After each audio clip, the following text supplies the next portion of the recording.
तपाईहरु यदि इराक आउन चाहनुहुन्छ नि यो भिडियो चाहिँ पुरा हेर्नु होला है त। र यो भिडियो चाहिँ केटाहरुको लागि मात्रै है त, केटीहरुको लागि चाहिँ हैन। केटीहरुको लागि म छुट्टै नै भिडियो बनाउने छु। हेलो साथीभाइहरु, welcome back to my new video हैन। म चाहिँ धेरै समयपछि नयाँ भिडियो लिएर आएको छु, धेरै समय भन्दा पनि 1 वर्षपछि है त। यो चाहिँ इराक सम्बन्धी नै भिडियो है त। तपाईहरु यदि इराक आउन चाहनुहुन्छ नि यो भिडियो चाहिँ पुरा हेर्नु होला है त। यो भिडियो पुरा हेरेर अनि मात्रै इराक आउनु होला। यो भिडियो चाहिँ तपाईहरुको लागि एकदम खास हुन सक्छ। तपाईहरुको लागि नै बनाएको यो भिडियो, इराक आउनेहरुको लागि नै बनाएको।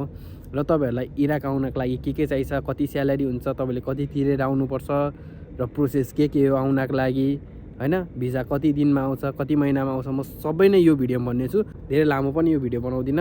त्यही हो, आउनु भिडियो स्टार्ट गरौँ है त। तपाईहरु इराक आउनको लागि फर्स्ट सुरुमा नेपालमा कुनै पनि मेन पावर छैन र तपाईहरु आउने भनेको एजेन्टको थ्रुबाट नै हो। मेन पावर हो, कुनै पनि मेन पावर छैन हैन। तपाईहरु इलिगल तरिकाले आउने हो। नेपालमा श्रम स्वीकृति छैन फर्स्ट सुरुमा हैन। तपाईहरु इलिगल तरिकाले आउने हो। नेपालबाट दुबईको भिजिट भिसा लाएर र दुबईबाट इराकको भिसा लाएर यता आउने हो हैन। यो सबै एजेन्टले गरिदिहाल्छ। तपाईहरु त प्लेन चढ्ने आउने मात्रै हो। तपाईहरु त्यसमा कुनै टेन्सन लिनुपर्ने छैन। र कुरा आयो इराक आउनलाई कति लाग्छ पैसा। इराक आउनलाई चाहिँ यस्तो रहेछ, एजेन्ट अनुसार हुँदो रहेछ हैन। तपाईले कहिले 6 लाख तिरेर आउनु भएको छ, कहिले 7 लाख, कहिले 8 लाख तिरेर आउनु भएको छ। यहाँ थुप्रै हुनुहुन्छ त्यसरी तिरेर आउने हैन। र सबैभन्दा कम भनेकै अब 6 लाखदेखि नै स्टार्ट हुन्छ हैन। 6 लाखदेखि नै हो हैन। त्यही भएर इराक आउनलाई 6 लाख 7 लाख कहिले त्यसै तिरेर आउनु भएको छ। अब त्यो एजेन्ट हेरेर हुन्छ। तपाईले राम्रो एजेन्ट समातेर, नझुलाउनेवाला समातेर चाहिँ आउनु होला। र इराक आउनको लागि कुनै डकुमेन्ट केही चाहिँदैन। तपाईको पासपोर्ट भयो भने तपाई इराक आउन सक्नुहुन्छ है त।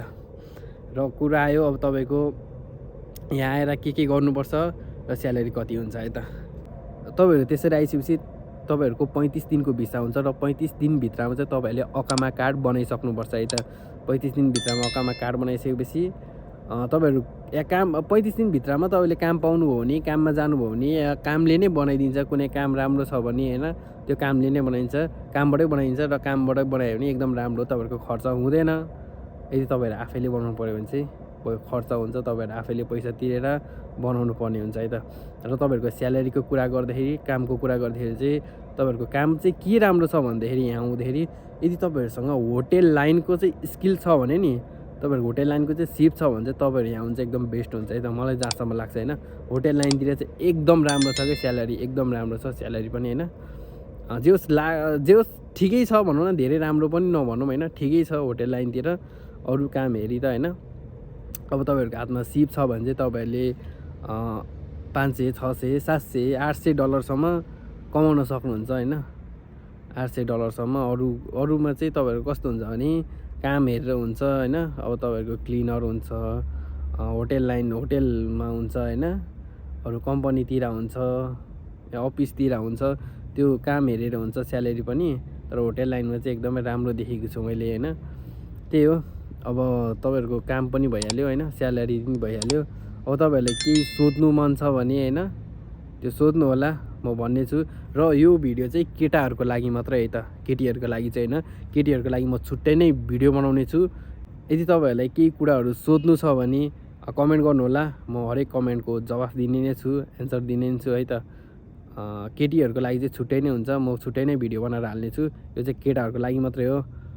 यदि तपाईले बुझ्नुभयो कि भएन, आशा छ तपाईले राम्रोसँग बुझ्नु होला। इराक आउनलाई के कस्तो प्रोसेस हुन्छ, के कसरी आउने, कति लाग्छ हैन, सबै नै बुझ्नुभयो होला। त्यही हो।